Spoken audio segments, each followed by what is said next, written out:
कल श्री पुरुषोत्तम जी की कोर्ट ने एक सीरियल किलर को लाइफ इम्प्रिजनमेंट की सज़ा दी है और 2,10,000 का फ़ाइन किया है। इस केस में इस सीरियल किलर ने 31 दिसंबर 2021 को डिसीज्ड को अपने पास बुलाया था और उसकी चुन्नी से इसको स्ट्रेंगुलेशन करके बॉडी को आगरा कैनाल में डंप कर दिया था, जिसकी खबर पुलिस को मिली 5 दिन बाद। उसके बाद बॉडी रिकवर करी और इस कन्विक्ट को वहाँ पे 4 केसेज में अरेस्ट किया इसकी कन्फेशन के बाद। जो ये मामला था सर्कमस्टेंशियल एविडेंस के ऊपर बेस्ड था, तो हमें रिक्वायर्ड था कि हम चेन कंप्लीट करते। तो इसकी लोकेशन, कन्विक्ट की लोकेशन और डिसीज जो थी उनकी लोकेशन इकट्ठी जहाँ पे अपराध हुआ वहीं मिली और उसकी चुन्नी की रिकवरी करवाई और दूसरी जो चेन थी हमने सारी कंप्लीट करी, जिसको अदालत ने माना कि हमने अपना case beyond reasonable doubt prove किया, जिसके बेस के ऊपर इसको कल सज़ा सुनाई। और ये एक बहुत ही ख़तरनाक अपराधी था। ये इससे पहले भी 5 सिमिलर टाइप के ऑफेंसेस कर चुका है। इसकी 3 केसेज में अभी यहाँ पे ट्रायल पेंडिंग है। उसमें भी हम कोशिश करेंगे कि इसको सज़ा दिलवाएं और जो भी वहाँ पे पैरवी कर रहे हैं हमारे लॉ ऑफिसर्स, वो और ज़्यादा मेहनत करें उन केसेस में। क्या सज़ा जो है कल सुनाई गई है? इनको रिग्रेस लाइफ इम्प्रिजनमेंट दी गई है और साथ में 3 धाराओं में अलग अलग फ़ाइन भी इन पर इम्पोज किया गया है। आगे जो कुछ मामले जो हैं और वो उसमें अभी जांच चल रही है, पुलिस जांच कर रही है। जांच इनमें हो चुकी है, चालान सब में सबमिट हो चुके हैं। इनकी ट्रायल अभी 3 केसेज में यहाँ पे पेंडिंग है। उन केसेज में जितना अभी देखा हमने, जिसने पता किया है, उनमें बॉडी की रिकवरी नहीं हुई थी, बट उसमें भी हमने कोशिश की थी कि जितना एविडेंस कलेक्ट हो सके उसके बेस पे हमने ट्रायल चला रखी है। क्या कहना चाहेंगे, क्योंकि अक्सर देखा जाता है कि जो गरीब लोग होते हैं न्याय के लिए हार जाते हैं, कई बार सरकारी वकील सुनकर भी जो है लोगों का, लेकिन इस मामले में देखा जा रहा है कि आप प्रोसिक्यूशन के द्वारा जो है एक अच्छा, रेखा मैम के द्वारा केस की अच्छी गहनता से जांच की गई और बातचीत की गई और पुलिस तक की कुछ खामियां भी उसमें आई थी, तो न्याय दिलाने में कामयाब हो पाई है पूरी टीम। तो क्या कहना चाहेंगे लोगों को? हमारी जांच एजेंसी और प्रोसिक्यूशन डिपार्टमेंट दोनों ही लगातार निरंतर कार्य कर रहे हैं कि समाज के सभी वर्गों को, विशेषतः जो लोग जिनके लिए मुश्किल है थोड़ा सा, कंसिडरिंग देयर इकोनॉमिक कंडीशंस, उनको न्याय मिल सके। तो इसी के लिए हमने इसमें काफ़ी अभी एफर्ट दे रहे हैं। और ये केस एक चिन्हित अपराध की कैटेगरी में था, जिसको सरकार ने, चिन्हित अपराध वो होते हैं, एक अलग ही कैटेगरी वहाँ पे आइडेंटिफाई कर रखी है जो ज़्यादा हीनियस हैं और सोसाइटी को ज़्यादा वहाँ पे इम्पैक्ट डालते हैं। तो उस केसेस में ये फॉल कर रहा था और मैडम ने इसमें काफ़ी, रेखा जी ने काफ़ी मेहनत करी और दूसरे जो केसेज हैं उनमें भी कर रहे हैं। और ऐसा बिल्कुल नहीं है कि गरीब लोगों के लिए न्याय नहीं मिल पा रहा है। हमारा डिपार्टमेंट इसके लिए बहुत ही ज़्यादा डेडिकेटेड है और जांच एजेंसी भी अपना पूरा सपोर्ट कर रखी है। Thank you sir. केस ये 21 साल की लड़की थी जो घर से कपड़े लाने के लिए मार्केट में अपनी मौसी के साथ गई थी। वहाँ से मौसी ने कपड़े दिलवाए, इसको ओल्ड में और ऑटो में बिठाया भूपाने के लिए। वो अपनी नानी के पास रहती थी भूपाने, उसको वहाँ जाना था, लेकिन वो वहाँ नहीं पहुँची। रास्ते में उसकी सिंगराज से बात होती है अपने फ़ोन से, उसके बाद वो मिसिंग हो जाती है। तो मिसिंग कंप्लेंट मौसी करवाती है। कंप्लेंट करवाने के बाद 5 तारीख को उसकी नानी से सिंगराज की बात होती है, तो वो 2-3 बार फ़ोन करती है नानी। उसके बाद उसको शक होता है कुछ, फिर वो किसी की हेल्प लेती है नानी अपने फ़ोन से। जब बात हो रही है सिंगराज से तो उसको रिकॉर्ड करती है। 5 तारीख को बात होती है, जो वो फ़ोन पे एक्स्ट्रा जुडिशियल कन्फेशन बोलते हैं, वो एडमिट कर लेता है कि मैंने लड़की को मार के नहर की साइड में फेंक दिया है।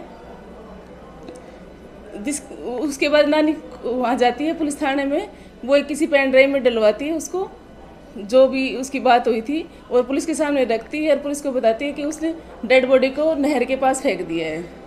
पुलिस डेड बॉडी को रिकवर करती है। रिकवरी के बाद 7 तारीख को एक्यूज की अरेस्टिंग होती है। एक्यूज फिर ड्यूरिंग इन्वेस्टिगेशन एडमिट करता है। इसके अलावा वो 3 केस और एडमिट करता है कि उसने छोटी बच्चों के साथ छेड़खानी करके उनको मार दिया था पहले पुराने टाइम में।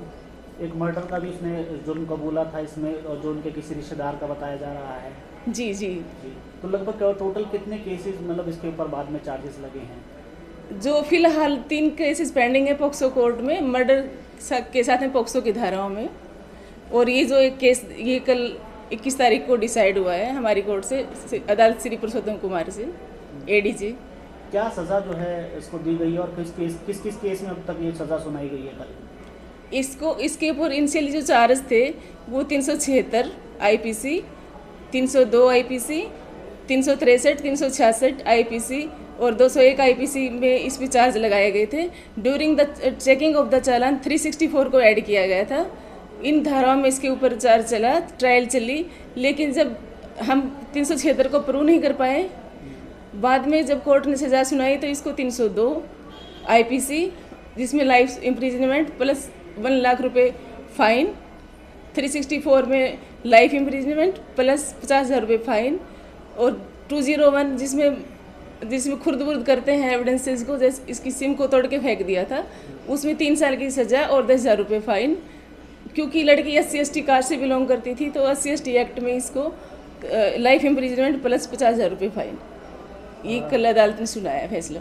ये केस जो है, क्योंकि आपके पास किस तरह से पहुँचे इसके जो, क्योंकि सरकारी वकील, क्योंकि मेरे ख्याल से जो थे उनके जो परिजन थे लड़की के मृतक के, जो वो बहुत ज़्यादा आर्थिक या स्थिति नहीं थे कि प्राइवेट जो है वकील कर सकें और केस लड़ सकें, तो किस तरह से आपकी तरफ से जो मदद मिल पाई, किस तरह से पहुँच पाया? जितने भी केसेस होते हैं, किसी भी पर्सन के साथ कोई भी अन्याय होता है, कोई भी विक्टिम होता है, उनके केसेस सरकार खुद लड़ती है। सारे ऑफेंसेस होते हैं वो स्टेट के अगेंस्ट होते हैं, तो जिसमें पुलिस इन्वेस्टिगेशन के बाद चार्जशीट तैयार करती है, जिसकी स्क्रूटनी है अभियोजन विभाग, हमारा विभाग करता है। स्क्रूटनी के बाद चालान को कोर्ट में दिया जाता है, उसके बाद अक्यूज्ड के ऊपर चार्ज लगता है। चार्ज फ्रेम होने के बाद हम उस केस को प्रोसीड करते हैं और एविडेंस हम ही करवाते हैं। बात करें क्योंकि इस मामले में देखा जा रहा है कि पुलिस का जो रवैया किस तरह से रहा, उनकी इन्वेस्टिगेशन को कहीं ना कहीं शक के घेरे में आ रही थी, या किस तरह से देखते हैं पुलिस की जो इन्वेस्टिगेशन थी? पुलिस की इन्वेस्टिगेशन में मैंने जब बाद में फाइल पढ़ी तो उसमें जैसे किस लड़की का लोकेशन था, लास्ट लोकेशन, वो कागज़ कोर्ट को सबमिट नहीं किए गए थे। मैंने उस बाद में फाइल को पढ़ा, पुलिस फाइल को, उसमें से देखा कि ये कागज़ रह गए हैं, जो लास्ट लोकेशन कोर्ट की नॉलेज में आना ज़रूरी था। उसके बाद मैंने जो नोडल ऑफिसर हमने जिसकी एविडेंस करवाई थी, जिसे हमने CDR लिया था, उनको बुलाया। उन्होंने बताया कि हमने लोकेशन भी दी है पुलिस को। उस लोकेशन को फिर मैंने दोबारा से एप्लीकेशन लगाई और उनको दोबारा से बुलाया नोडल ऑफिसर को। फिर वो लास्ट लोकेशन बताया कि लास्ट लोकेशन पे अक्यूज्ड की और प्रोसिक्यूटर्स की दोनों की लास्ट लोकेशन सेम थी। वो एक अहम एविडेंस था जो कहीं ना कहीं रह गया था पीछे, हम बाद में लेके आए। 311 CRPC की एप्लीकेशन होती है, वो हमने लगाई थी मुँह की। तो इससे ये साफ होता है कि ज़रूरी नहीं है कि आप बड़े भारी भरकम फीस देने वाले वकील ही करो, सरकारी वकील भी जो है न्याय दिलवा सकते हैं। बिल्कुल, हर केस में सरकारी वकील हमें सरकारी वकील ही देता है न्याय। दूसरा वकील तो अगर कोई कर भी लेता है तो वो असिस्ट कर सकता है हमें वैसे ज़रूरत नहीं होती। किसी को कोई भी करना चाहता है तो वो अपनी मर्ज़ी से करता है, हम अपना काम खुद से करते हैं। एक और देखा जा रहा है, क्योंकि ये अपने आप में बहुत रेयर केस कहा जा सकता है, क्योंकि जिस तरह से जो है इसका परत दर परत जो है लगातार जो इन्वेस्टिगेशन में खुलती गई कि इसने अपने पुराने भी जुर्म कबूले, तो ये क्या है, कहा जा सकता है ये साइको किलर था? क्योंकि अक्यूज्ड के ऊपर वो केस अभी प्रूव नहीं हुए हैं। अनलेस एंड अनटिल किसी के ऊपर प्रूव ना होते वो इनोसेंट माना जाता है। वो ट्रायल पेंडिंग है, उसके ऊपर मैं कमेंट नहीं कर सकती अभी कि इसको मैं साइको किलर कहूँ। ये केस प्रूव हुआ है, इसमें इसको सजा दी गई। Rarest of the rare case की श्रेणी में ये नहीं था, इसलिए इसमें लाइफ इम्प्रिजनमेंट हुई है। सिंहराज करता क्या था? सिंहराज एक सिक्योरिटी गार्ड था हॉस्पिटल में जी। अच्छा, सेक्टर 16 में हॉस्पिटल में सिक्योरिटी गार्ड था। Thank you.